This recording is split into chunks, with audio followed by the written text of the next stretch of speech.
Assalamualaikum warahmatullahi wabarakatuh. Kami dari kelas B kelompok 6 yang terdiri dari saya, Pemudari Billy Satria, kemudian Nabila Asa Wahyudi, Anggun Prima Saleha, dan Aprilia Erinda Sinta Hovifah.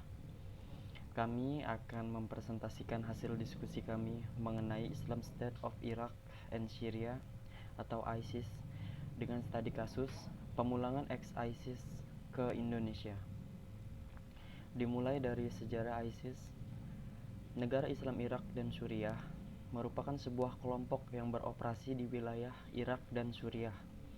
Kelompok ini sangat terorganisir dan berkembang pesat hingga dapat merebut beberapa wilayah di Irak dan Suriah. ISIS menyerukan ke dunia internasional dengan mendirikan negara Islam dan mengklaim otoritas politik. ISIS berkembang secara bertahap, yang dimana awal dari keberadaannya tidak diketahui oleh publik, bahkan dunia internasional, dan keberadaannya pun sulit untuk dilacak. Dan kita bisa melacak perkembangannya dimulai dari berdirinya Jamaat Al-Tauhid wal Jihad atau JTWJ. Organisasi ini didirikan oleh Abu Musab Al-Jarqawi pada tahun 1999 di Afghanistan, setelah Jarqawi keluar dari penjara Yordania karena kepemilikan senjata. Dan beliau juga sebelumnya merupakan anggota dari kelompok Bayat al-Imam. Pada tahun 2003, pasukan Amerika Serikat menginvasi Irak dan JTWJ menjadi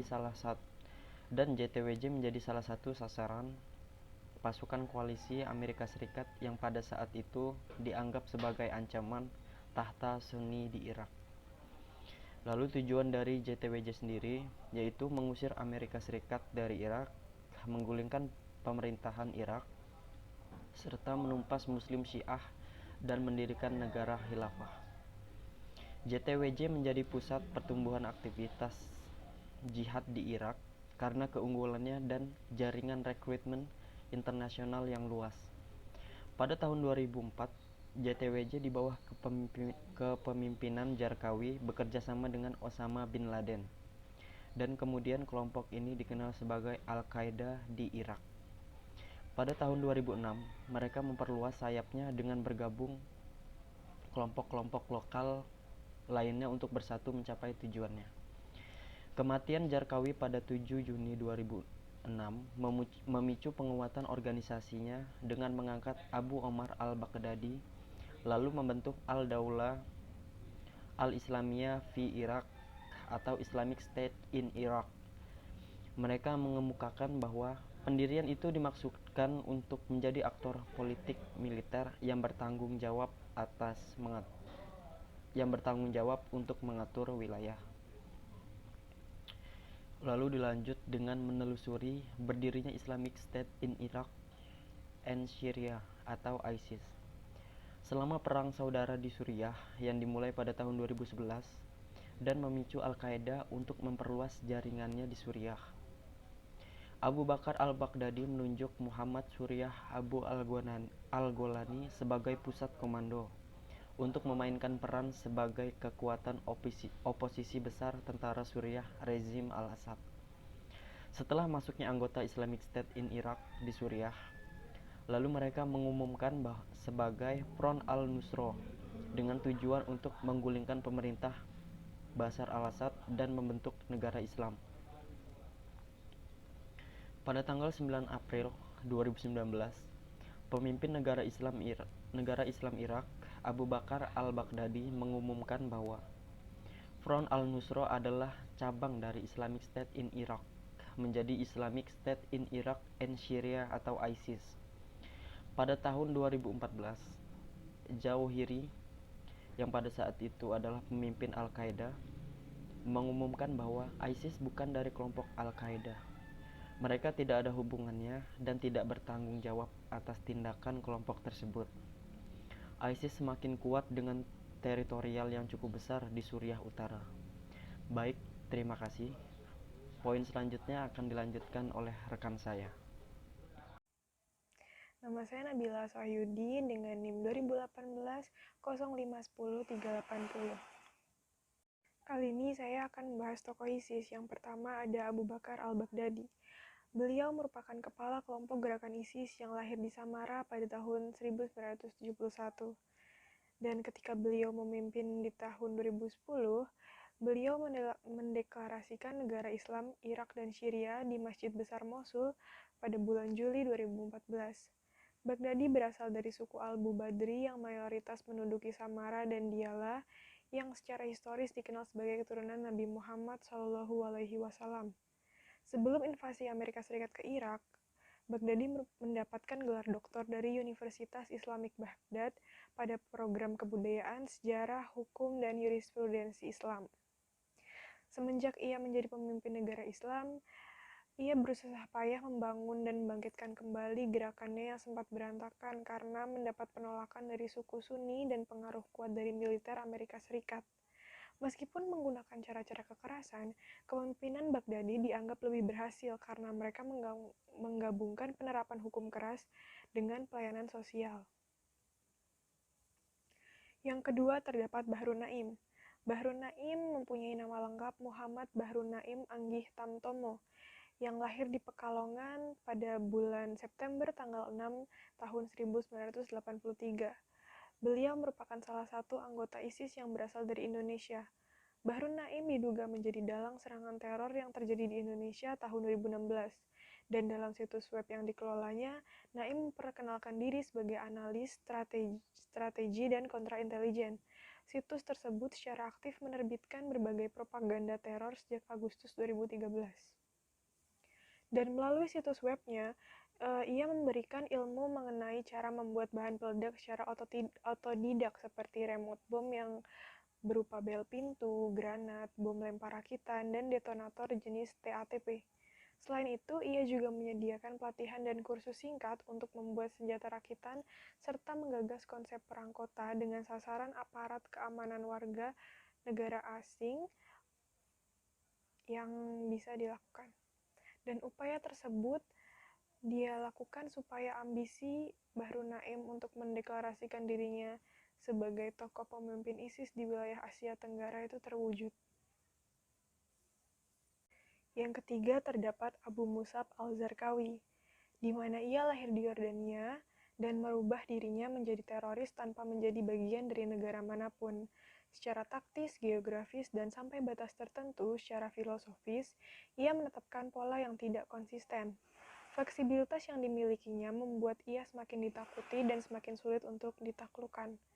Terdapat sayembara bagi siapa saja yang bisa membunuhnya dan membawa kepalanya akan dihadiahi sebanyak 25 juta dolar dan itu menarik perhatian media selama beberapa tahun, di mana fakta tentang masa lalu Zarqawi masih sedikit dan jarang sekali diketahui.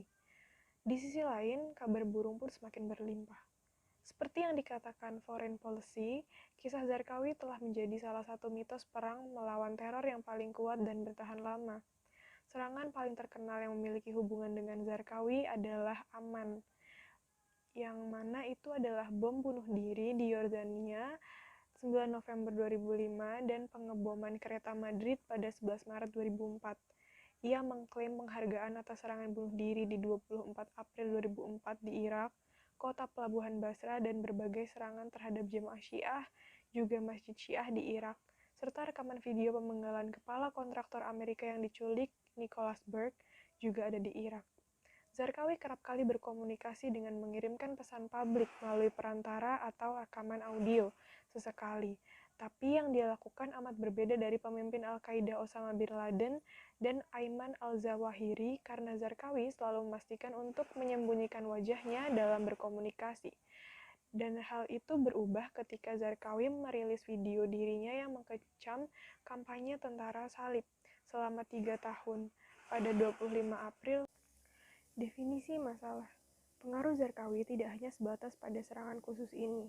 Kamp pelatihan yang dia bangun di perbatasan Pakistan-Afghanistan yang tidak menaati hukum terus mengeluarkan pelaku bom bunuh diri dan seringkali berasal dari Palestina. Para ahli berpendapat bahwa kemungkinan Zarqawi bertanggung jawab atas sejumlah besar serangan di Irak dan di tempat lain yang tidak pernah diakui. Dalam kasus ex-ISIS, Presiden memutuskan untuk tidak memulangkan para WNI yang sedang mengalami waktu sulit di pengungsian yang berada di wilayah Suriah, Turki, Irak, dan sejumlah negara lain, dan mereka termasuk ex-ISIS. Sesudah Presiden dan beberapa menteri melaksanakan serangkaian rapat tertutup di Istana Bogor, keputusan ini pun diambil. Tidak ditemukan peristiwa maupun poin yang patut dipertanyakan dalam keputusan yang sudah ditetapkan. Namun kericuhan massa yang ada justru menjadikan momen tersebut dipertanyakan. Karena jika itu merujuk pada ketentuan hukum NKRI, status kewarganegaraan warga negara ex-ISIS di sini jelas menyatakan bahwa mereka bukan lagi berkewarganegaraan Indonesia. Di dalam kasus ex-anggota ISIS, mereka awalnya dengan penuh kesadaran dan berdasarkan kemauan mereka sendiri, tanpa ada paksaan dari pihak manapun, melepaskan kewarganegaraan Indonesianya. Menurut dari banyaknya informasi yang beredar dalam kurun waktu tertentu, mereka memiliki pendapat bahwa NKRI merupakan negara tagut yang seharusnya dilawan. Mereka sampai berikhtiar penuh untuk meninggalkan Indonesia dan membawa keluarga serta sanak saudaranya untuk bergabung dengan ISIS. Karenanya, jika melihat pada prinsip hukum di Indonesia, keputusan terkait kasus di sini bukanlah suatu masalah yang besar. Sebaliknya, mereka bisa dikenai pasal terorisme dan makar jika mereka kembali ke Indonesia. Itu merupakan alasan mengapa Presiden Jokowi secara pribadi dengan tegas dalam penolakan WNI ex-ISIS untuk kembali ke tanah air. Selanjutnya, saya Anggun Prima Saleha akan melanjutkan pembahasan dari teman saya mengenai perumusan solusi, strategi, dan program.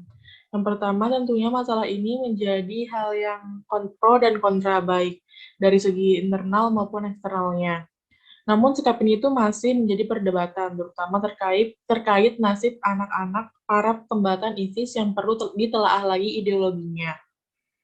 Kemudian Presiden Joko Widodo juga menolak pemulangan warga Indonesia atau WNI ini mantan anggota kelompok teroris ISIS ke tanah air.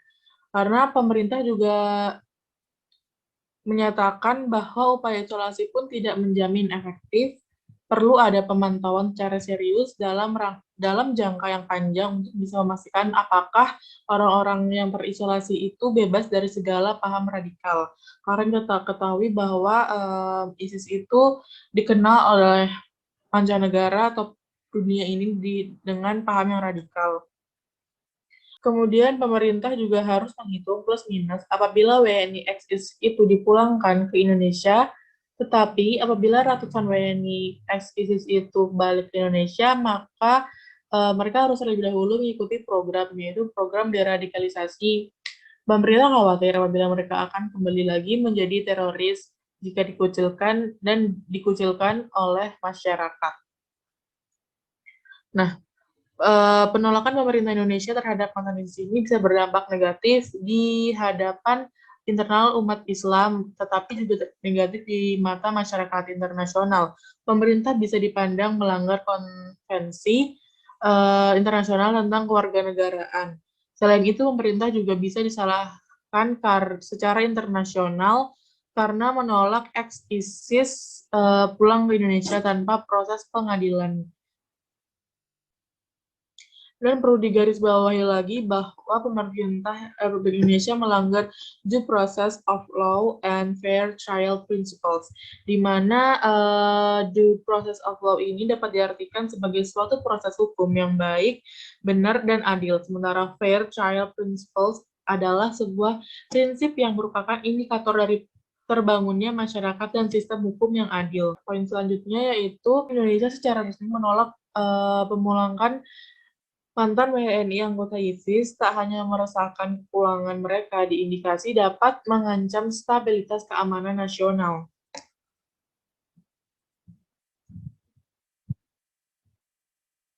Kemudian yang poin terakhir yaitu Menko Polhukam Mahfud MD menyatakan dengan tegas pemerintah tidak akan memulangkan mantan WNI yang terlibat jaringan teroris. Pemerintah tidak ingin mereka menjadi virus bagi warga negara Indonesia ataupun warga negara dari negara lainnya.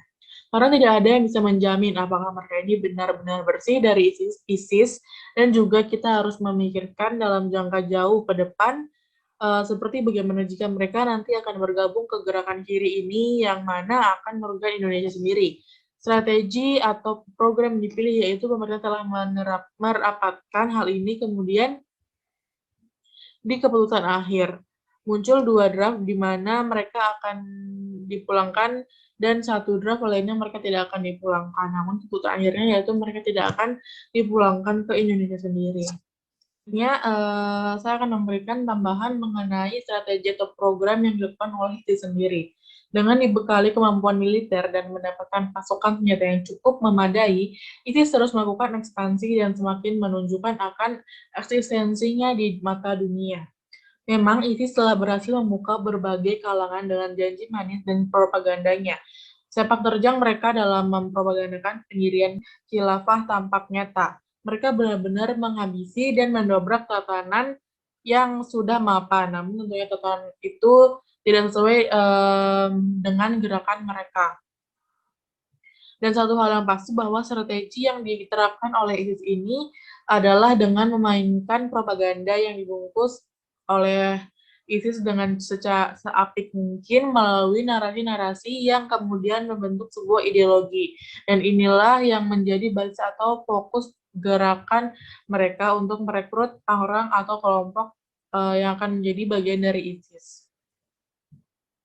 Dalam tatanan inilah ISIS masuk melakukan proses ideologisasi kepada masyarakat luas dengan berbagai modus operandi. Nah, modus operandi ini tuh ada 3 kategori. Yang pertama melakukan ideologisasi, yang kedua dengan cara universalisasi, dan yang terakhir dengan cara naturalisasi. Selanjutnya akan dibahas oleh teman saya. Baiklah, selanjutnya saya Aprilia Erinda Sintakoviva dengan NIM 2018-05-10335 akan melanjutkan presentasi dari rekan saya. Pada presentasi ini saya akan menjelaskan mengenai catatan kritis yang berhasil diraih oleh ISIS. Yang pertama, ISIS memiliki banyak pasukan yang tersebar di berbagai negara di dunia. Hingga kini, gerakan ISIS telah mampu menarik perhatian dari individu dan kelompok jihadis lain di seluruh dunia. Sampai pada pertengahan tahun 2015, sebanyak 30.000 orang jihadis yang berasal dari 90 negara di dunia termasuk Indonesia berbondong-bondong datang ke Suriah dan Irak. Besarnya jumlah anggota yang bergabung sebagai anggota ISIS disebabkan karena strategi penyebaran yang digunakan oleh ISIS mampu memberikan pengaruh yang kuat di tengah kalangan masyarakat.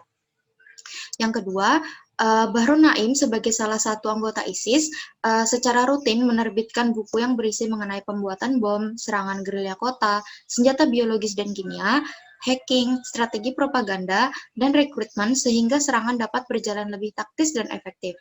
Bahru Naim juga memberikan instruksi bagaimana cara menciptakan sel jihad agar terhindar dari pelacakan tim Densus 88. Selain itu, Bahru Naim berhasil mengajak ratusan pengikut jihad melalui Facebook dan Telegram yang dikelola oleh komunitas ISIS itu sendiri. Hal ini dibuktikan dengan serangan yang terjadi pada tahun 2016 oleh ISIS di Tamrin, Jakarta yang dilakukan melalui perintah jarak jauh secara online dan media sosial langsung dari Suriah. Pada tingkatan yang lebih kuat, kelompok ini berafiliasi dengan Al-Qaeda yang mempengaruhi masyarakat secara intelektual dan pemikiran ideologis jihadis melalui lembaga pendidikan, publikasi, dan media lainnya. Sebanyak 30 sekolah yang berafiliasi tersebar di Jawa Timur, Jawa Tengah, Jawa Barat, Jabodetabek, dan Indonesia Timur yang kemudian melahirkan generasi penerus jihadis. Bahkan, yang telah menjadi lulusan dari sekolah tersebut menjadi pelaku bom bunuh diri di Suriah. Aksi strategis dan taktis lainnya yang dilakukan oleh ISIS yaitu pertama dilakukan melalui konsolidasi komunitas jihadis yang diselenggarakan pada 5-10 tahun pertama melalui madrasah, sekolah, pengajian, dan pelatihan fisik. Kedua, ISIS mengirimkan pasukan jihad dalam rangka merespon panggilan jihad di daerah konflik dan perang. Ketiga, gerakan strategis dan taktis ISIS didukung oleh pemikiran jihad, publikasi yang masif, dan perdebatan yang didominasi oleh elit intelektual jihadis di Indonesia. Gencarnya publikasi dan perdebatan tersebut dapat mempengaruhi radikalisasi Muslim di Indonesia karena berhasil mendapatkan perhatian yang banyak. Tujuan dari publikasi jihadis ialah untuk memberikan argumentasi atas tindakan mereka dalam melakukan aksi pemboman dengan legitimasi agama. Kemudian, industri jihadis tumbuh dengan baik dan memberikan manfaat ekonomis bagi terpidana teroris dan keluarganya. Selanjutnya, melalui karya tulis, mampu memberikan inspirasi bagi siswa dan pemuda untuk melanjutkan tradisi jihad tersebut. Dalam sebuah artikel terdapat salah satu kutipan yang menyatakan bahwa hidup mulia atau mati syahid. Hidup mulia yang dimaksudkan yaitu hidup yang mengikuti syariah Islam secara kafah dengan penuh perjuangan. Sementara mati syahid yang dimaksud ialah mati terbunuh oleh musuh Islam dalam keadaan jihad fisabilillah karena berani menyuarakan kebenaran. ISIS hadir dengan tujuan untuk mendirikan khilafah Islamiyah di seluruh dunia. Jika ambisi ini tidak terpenuhi, ISIS akan sangat berusaha setidaknya ambisi pendirian khilafah Islamiyah dapat terwujud di sejumlah negara Timur Tengah bagian timur Levant seperti Irak, Suriah, Yordania, Lebanon, dan wilayah-wilayah Palestina. Di Indonesia sendiri, ISIS berhasil menyebarkan pengaruhnya hampir ke seluruh daerah, antara lain Sumatera Utara, Aceh, Padang, Riau, Palembang, Kalimantan Timur, Kalimantan Selatan, dan lain sebagainya. Bagi ISIS, individu serta kelompok muda adalah target yang paling mudah untuk dipengaruhi, mengingat pada masa-masa tersebut merupakan masa aktualisasi diri dan pola interaksi yang mempengaruhi pertumbuhan ideologi mereka. Peningkatan radikalisme di kalangan pemuda banyak dipengaruhi oleh media online dan karya tulis dari sejumlah tokoh jihadis. Pola gerak yang strategis dan taktis menjadi kerja kolektif yang cukup lama, melibatkan kalangan muda dan adanya afiliasi sesama gerakan Islam internasional lainnya menjadi tantangan yang harus diselesaikan bersama oleh negara dan juga masyarakat sipil. Yang selanjutnya yaitu adalah kesimpulan. ISIS atau kepanjangannya adalah Islamic State of Iraq and Syria, merupakan salah satu gerakan Islam yang pertama kali tumbuh dan berkembang di negara Irak dan Suriah sejak tahun 2014. Kelompok ini terkenal sebagai gerakan radikal yang mengatasnamakan jihad, membela kebenaran namun dengan cara-cara kekerasan. Melalui camp pelatihan yang dimiliki, hingga kini ISIS terus mengeluarkan pelaku yang terlibat dalam masalah bom. Di tahun 2020, sempat menjadi perbincangan hangat mengenai rencana pemulangan ex-anggota ISIS ke Indonesia karena mengalami masa-masa sulit di pengungsian yang berada di Suriah, Turki, Irak, dan beberapa negara lainnya. Menanggapi masalah ini, pemerintah Indonesia sendiri mengambil sikap tegas dengan tidak menerima pemulangan ex-anggota ISIS karena mereka secara sadar telah melepaskan kewarganegaraan Indonesia dan atas kemauan mereka sendiri. Meskipun masih menuai pro dan kontra, akan tetapi keputusan pemerintah tersebut dinilai tidak melanggar hukum internasional apapun, mengingat status kewarganegaraan ex-anggota ISIS tersebut sudah tidak ada, sehingga tidak ada tanggung jawab yang harus dipenuhi oleh pemerintah Indonesia. ISIS merupakan salah satu gerakan yang mampu menarik perhatian di seluruh dunia. Strategi penyebaran ideologi yang dilakukan oleh ISIS yaitu dengan menggunakan penerbitan buku mengenai pembuatan bom, serangan gerilya kota, hacking, menyebarkan propaganda, merekrut masyarakat golongan muda dan aktif, melakukan komunikasi dengan individu dan gerakan lain di media sosial.